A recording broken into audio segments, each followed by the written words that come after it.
এই যে ঝাড়গ্রাম বেড়াতে আসছি, তার একটা ছবি তুলে নিই, ভিডিও করে নিই। ব্লগ করলে ভালো থাকছে। আমরা এখন কোথায় যাচ্ছি? চিল্কাগড়।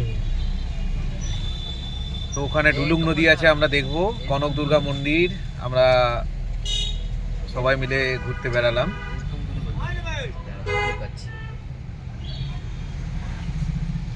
তো আমার ভাইপো আবার বলছে আপনারা চিৎকাগড়, আমি চিৎকাগড় দেখতে যাচ্ছি, আপনারা সবাই যাচ্ছেন। এটা আমার ভাইপো বলে দিচ্ছে, আমি লজ্জা পাচ্ছি বলে।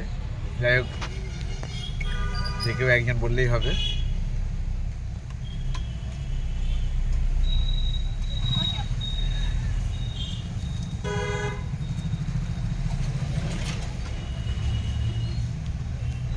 এই ঝাড়গ্রাম থেকে আর 10-12 কিলোমিটার রাস্তা হলে আমরা পৌঁছে যাব আমাদের গন্তব্যস্থলে।